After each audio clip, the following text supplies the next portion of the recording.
So slowly time goes by. So slowly time goes by.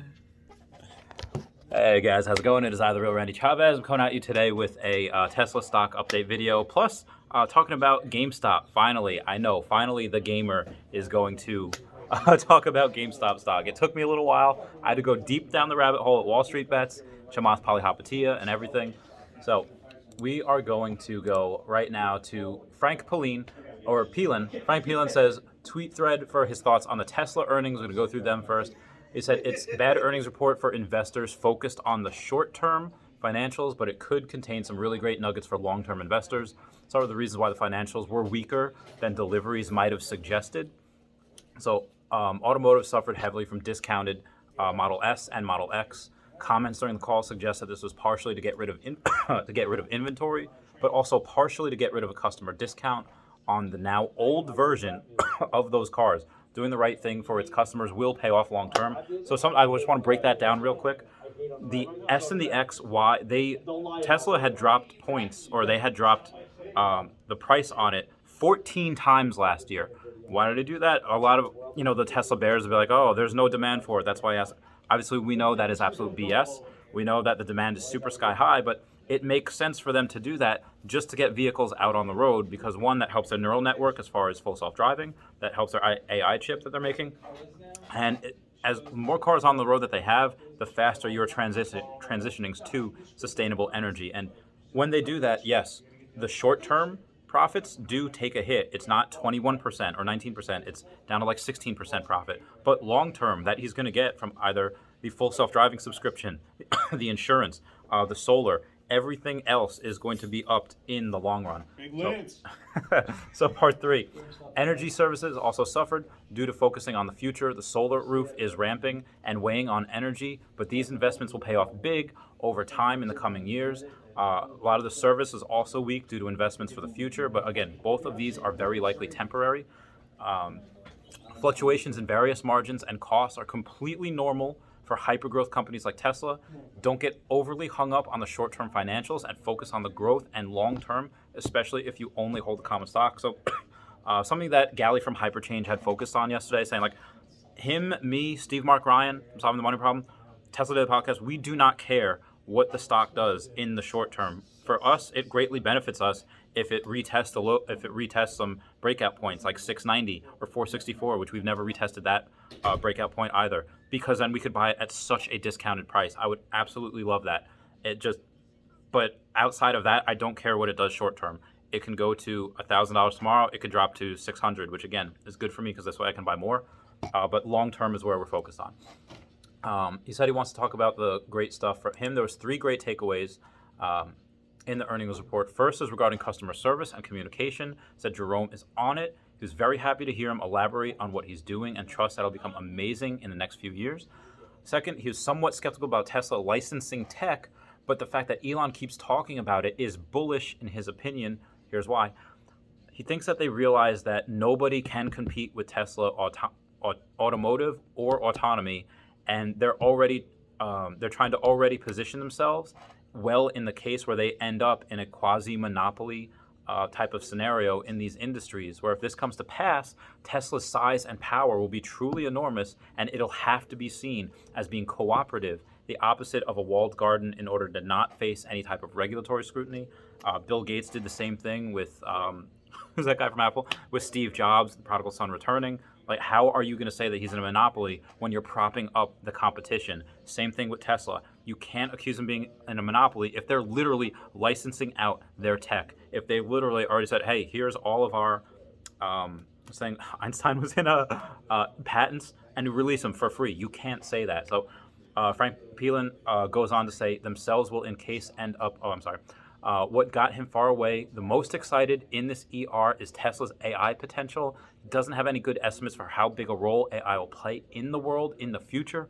But if AI ends up being a massive industry, the company will be the best at training computer service, and the best AI chips could be very, very valuable. And he is not even talking about solar. So many people are sleeping on solar. Tesla, in my opinion, will double and triple again, specifically just because of solar and insurance, which absolutely nobody is talking about right now.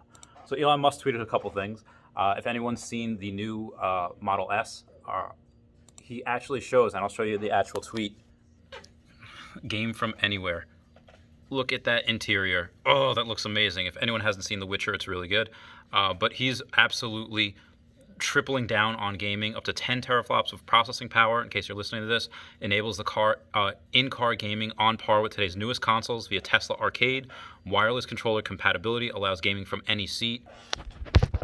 This is something, again, that you're going to see a lot of revenue from because it's just all software. It's just something that's already there. He just has to be able to cash in on it, which people are doing. And if you're not driving, that's what you're going to be doing. Gary Black on Twitter has a couple of catalysts for today on the 28th. It says that Wall Street updates estimates and price targets are updating now to be higher and higher.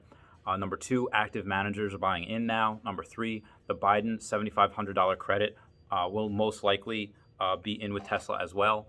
Full self-driving, that launch is going to be on February 15th, such as Moody's upgrade will be on the same date. And the Model S and X plaid launch on February 28th. We most likely, as far as Cybertruck goes, we'll get that towards the end of this year. The reason why they were so loose with guidance, saying like, well, we'll probably increase 50%, is just because they don't know exactly when Giga Berlin is going to go up online or when Giga Texas is going to be going up online. But if you've seen the pictures from the past couple of months or Giga Texas, it is absolutely phenomenal what they've built. They are building that so heckin' quickly. Gary Black also continues to go and says management's reluctance to provide specific 2021 deliveries guidance or discuss strategic initiatives in detail on the call with Cybertruck means fewer shorter-term catalysts. He does not consider the S and X refresh as a catalyst, although the plaid launch likely will be. Elon Musk also was on Twitter, you can't sell houses you don't own, you can't sell cars you don't own, but you can sell stocks that you don't own. This is BS. Shorting is a scam, legal for only vestigial reasons. Elon Musk has gotten the better of the shorts. That's why he literally made these shorts, those red SEXY shorts. He's very much against them, taken a lot of money from them. I think Black Twitter also had said, you can't be mad at an app called Robinhood when they start doing Robinhood stuff. I thought that was really interesting.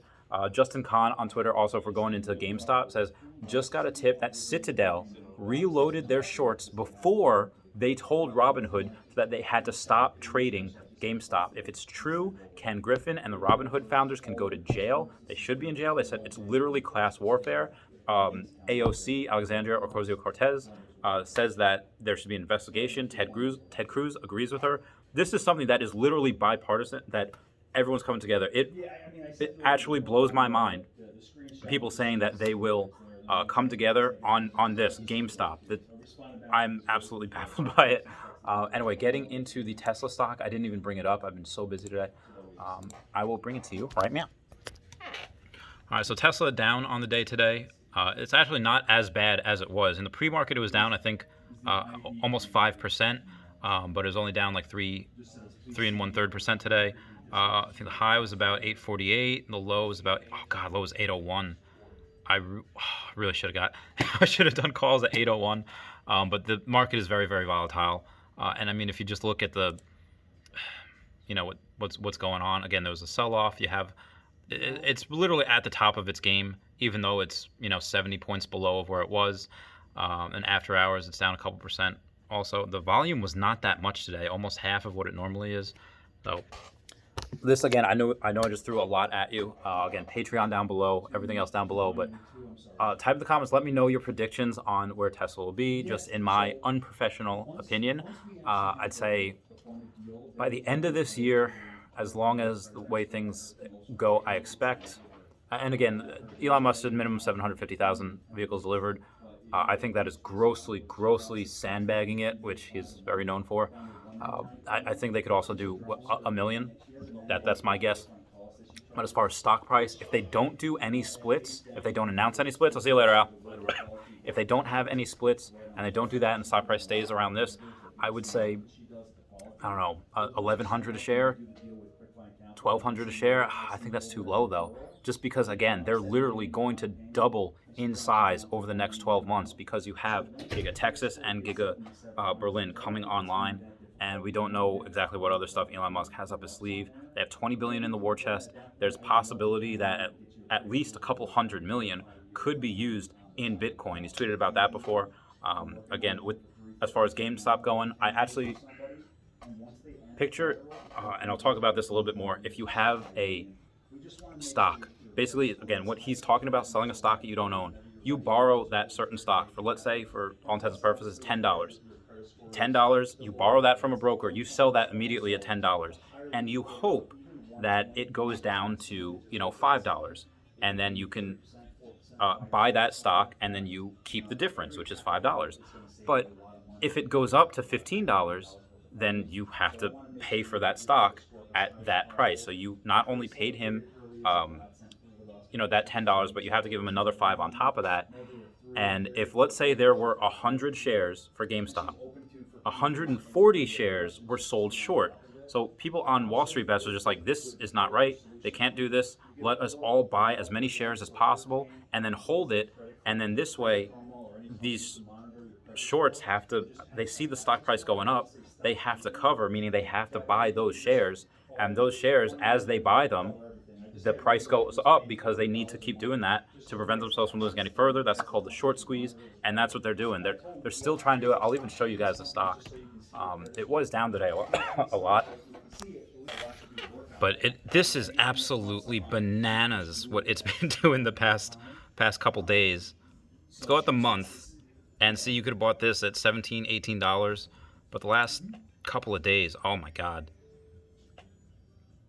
It was insane at 43. And then going to this little bump here where I thought it'd be over at 144, kind of settles and consolidates here, and it just absolutely goes parabolic. What was it, like 500? 468, and then, yeah, this is, I don't know exactly what their whole plan is. I have a bunch of friends that are invested in this. I am not touching this with a 10-foot pole. I am not smart enough to try to time market or anything. I'm just... it's a privilege, though, to see everything that short sellers and hedge fund institutions have been doing this for years, and God forbid some people on Robinhood and everyone else they do it. It's pretty insane. So anyway, guys, please comment, like, and subscribe. Comments are good for the YouTube algorithm. I love you all. Class dismissed. Now.